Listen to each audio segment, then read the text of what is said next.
शर्मिला अपनी सहेलियों के साथ बैठकर बातें कर रही होती है कि जभी उसकी एक सहेली सुनीता ने बोला, अरे शर्मिला बहन, अब तो तुम्हारा बेटा भी बड़ा हो गया है। अरे मेरे कहने का मतलब है कि शादी के लायक हो गया है। उसके लिए कोई लड़की देखी कि नहीं? नहीं सुनीता बहन, अभी तक तो सोच रही हूँ कि इस साल एक अच्छी लड़की देखकर राघव की शादी करवा देती हूँ। और वैसे भी मेरा बेटा अच्छी जॉब करता है, अच्छा कमाता है, तो अब ऐसे ही किसी से थोड़ी करवा दूंगी। अरे पूरा दान दहेज लूंगी।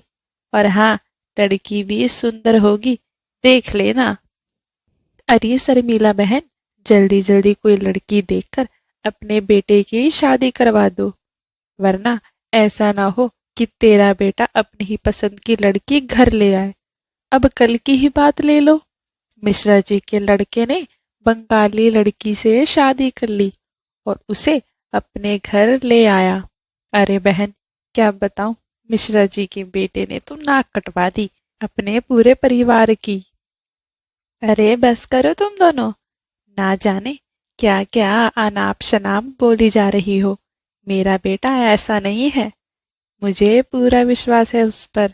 ये फालतू की बातें कहीं और करना। अरे चलो बहनों, शर्मिला बहन जी तो बुरा मान गई। अरे भाई, हम तो आंखों देखी चीज बता रहे थे, बस, और क्या। शर्मिला की सहेलियां तो वहां से चली जाती हैं, लेकिन शर्मिला सोच में पड़ जाती है, कहीं इनकी बात सच ना हो जाए।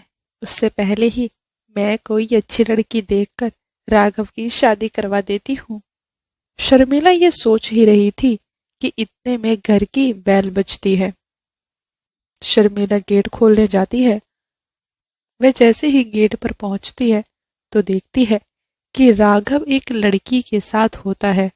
दोनों शादी के जोड़े में होते हैं। ये देखकर शर्मिला के होश उड़ जाते हैं। अरे राघव, ये क्या? माँ, ये संजना है। ये मेरे साथ ही ऑफिस में जॉब करती थी। इसके परिवार में कोई नहीं है। हम दोनों एक दूसरे से प्यार करते थे और हमने शादी कर ली। शादी कर ली, मुझे बिना बताए? माँ, मैं आपको बता तो देता, लेकिन मुझे पता था कि आप मेरी शादी कभी भी संजना के साथ नहीं करवाते। बस इसी वजह से मैंने आपको बताया नहीं। हे भगवान, तूने तो मुझे आस पड़ोस में मुंह दिखाने लायक नहीं छोड़ा। क्या क्या सपने देखे थे मैंने कि तेरी शादी मैं एक अमीर लड़की से करूंगी और खूब सारा दान दहेज लूंगी, लेकिन तूने तो मेरे सपनों पर पानी डाल दिया। अरे मैं क्या मुंह दिखाऊंगी लोगों को। माँ, अब बस भी करो। संजना एक बहुत अच्छी लड़की है। अरे अच्छी होगी तेरे लिए, लेकिन मेरे लिए नहीं। मेरा इससे कोई संबंध नहीं है। ना ये मेरी बहू है और ना ही कभी होगी। इतना बोलकर शर्मिला अपने कमरे में चली जाती है। शर्मिला की बातें सुनकर संजना परेशान हो जाती है। अरे संजना, तुम क्यों परेशान होती हो? माँ बहुत ही अच्छी है, बस तुम्हें उनका दिल जीतना है। वह ऊपर से तो बहुत सख्त हैं, लेकिन अंदर से उनका दिल बहुत ही कोमल और वह बहुत नाजुक हैं। तुम बस अपना फर्ज पूरा करना, मैं जल्दी ही तुम्हें अपना लेंगी, देख लेना। अगले दिन आज संजना की पहली रसोई होती है। माँ जी, खाने में क्या बनाऊं? मुझसे क्या पूछती है? जब शादी करते हुए बताना नहीं समझा, तो अब मुझसे कोई सलाह मशवरा लेने की जरूरत नहीं है। संजना उदास हो जाती है और राघव से बोलती है, राघव, माँ जी मुझसे बहुत नाराज हैं। मैंने उनसे पूछा कि खाने में क्या बनाऊं, तो उन्होंने बताने से साफ मना कर दिया। अब तुम ही बताओ, मैं क्या करूं?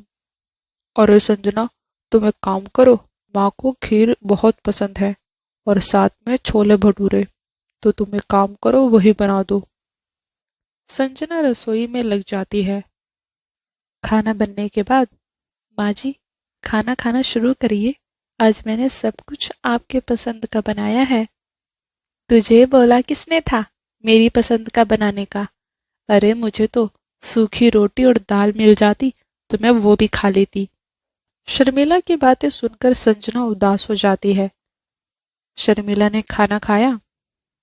अरे वाह, खाना तो इसने बहुत अच्छा बनाया है। इतना अच्छा खाना तो मैंने कभी खाया ही नहीं, लेकिन मैं इसकी तारीफ नहीं कर सकती। इसकी तारीफ की तो इसे लगेगा कि मैं मान गई हूँ। अरे ये क्या खाना बनाया है तूने? ना छोले में नमक है और ना इस खीर में चीनी। अरे तूने इससे पहले कभी खाना बनाया भी है कि नहीं? लेकिन माँ, मुझे तो खाना ठीक लगा। छोले में नमक भी ठीक है और खीर में चीनी भी। हाँ, तू तो उसकी बड़ाई करेगा ही। सारी कमी तो मुझ में ही है। तेरी समय से शादी करवा देती तो आज ये सब ना देखना पड़ता। ऐसे ही कुछ दिन निकल जाते हैं। संजना अपनी तरफ से पूरी कोशिश करती थी कि वह अपनी सास शर्मिला को खुश रखे, लेकिन शर्मिला छोटी छोटी बात पर संजना को सुनाती रहती थी। अगले दिन शर्मिला की सहेली उसके घर आती है।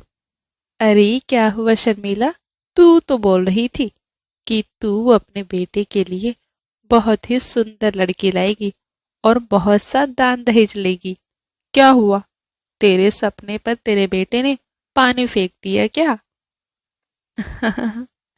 अरे मैं तो बोल ही रही थी कि आजकल के ये लड़का लड़की का कुछ पता नहीं है।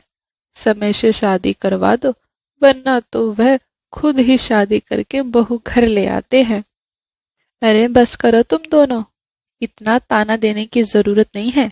अभी तुम्हारे घर में भी जवान बच्चे हैं, जाकर उन पर नजर रखो, वरना वो भी शादी करके तुम्हारे लिए बहू ले आएंगे। अरे चलो बहन, शर्मिला लगता है बुरा मान गई। सब वहां से चले जाते हैं। फिर एक दिन शर्मिला की अचानक से तबीयत खराब हो जाती है। शर्मिला की तबीयत खराब देखकर संजना उसे फौरन अस्पताल लेकर पहुंचती है। कुछ देर बाद वहां राघव भी आ जाता है। संजना, क्या हुआ माँ को? कुछ नहीं राघव जी, वो बस माँ जी का अचानक से बीपी लो हो गया था। डॉक्टर ने चेक कर लिया है, अभी फिलहाल वे ठीक है। मैं तुम्हारा शुक्रिया अदा कैसे करूं संजना? तुम ना होती तो न जाने आज क्या हो जाता। अरे इसमें शुक्रिया कहने की क्या जरूरत है, वह मेरी भी तो माँ है। फिर राघव अपनी माँ से मिलने जाता है। माँ, तुम ठीक हो ना? हाँ बेटा, अगर आज संजना नहीं होती तो पता नहीं मैं जिंदा होती भी या नहीं होती। ऐसा मत बोलो माँ, देख लिया आपने, आप हमेशा संजना से नफरत करती थी, लेकिन आज संजना ही तुम्हारे काम आई। सही कहा बेटा तूने, मुझे माफ कर दे बहू। मैंने तेरे साथ जो भी किया वह बहुत गलत किया। अरे माँ जी, माफी मांगकर आप मुझे शर्मिंदा मत करिए।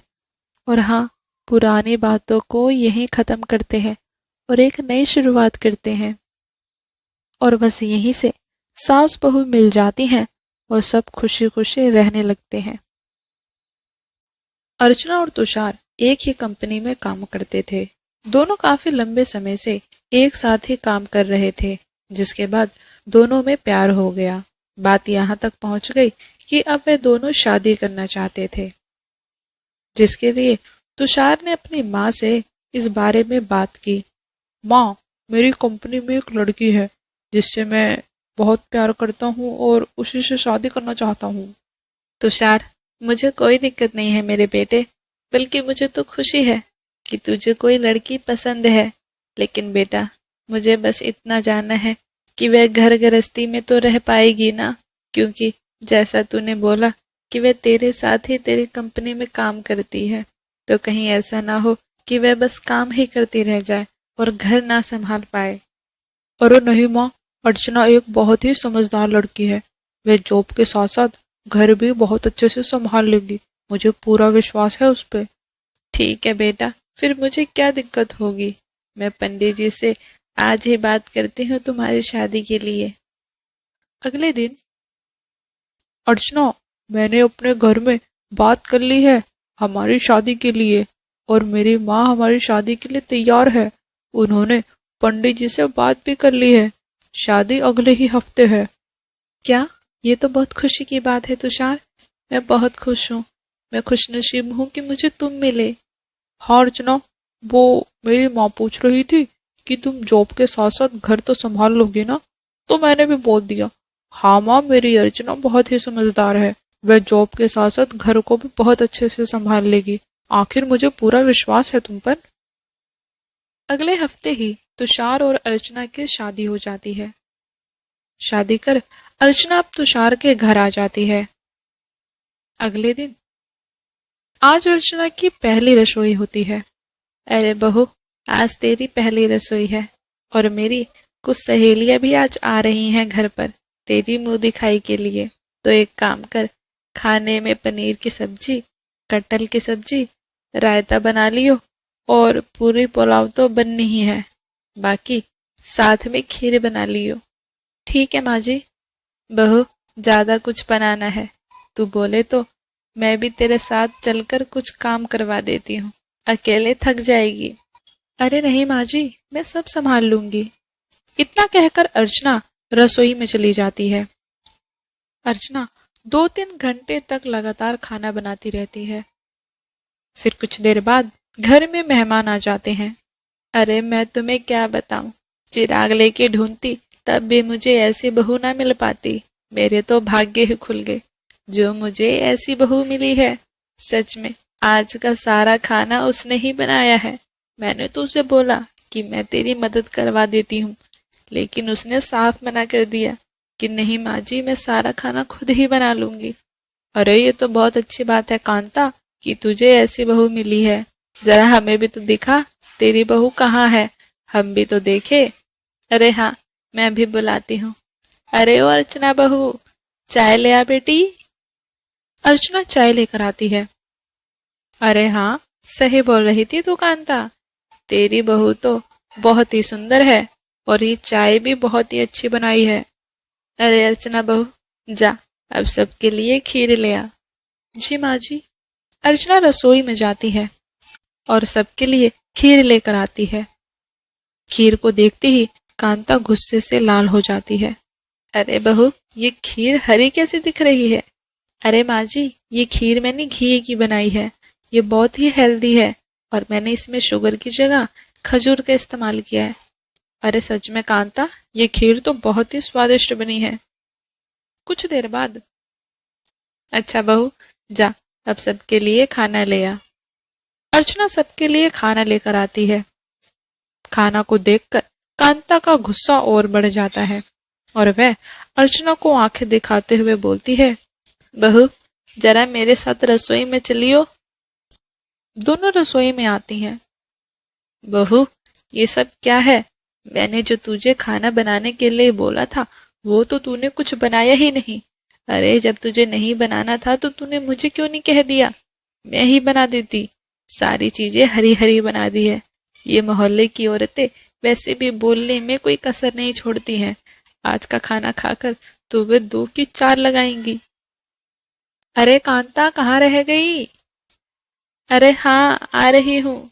कांता गुस्से से रसोई से बाहर आ जाती है। अरे कांता, ये खाना तो सच में बहुत ही अच्छा बना है। ना ज्यादा मिर्च मसाला है और ना ही ज्यादा तेल। मिर्च मसाला वाला खाना खाकर तो मुझे हमेशा गैस ही बनी रहती है, और ज्यादा मीठा खाने से शुगर बढ़ा रहता है। लेकिन तेरी बहू ने आज जो खाना बनाया है, अगर मुझे ऐसा खाना रोज मिले तो मेरी आधी बीमारियां तो वैसे ही ठीक हो जाएंगी। अपनी बहू से बोल कि वह मेरी बहू को भी कुछ सिखाए। सबके मुंह से तारीफ सुनकर कांता हैरान हो जाती है, और सबके जाने के बाद, शाबाश बहू, तूने जो आज किया है उसके लिए शुक्रिया।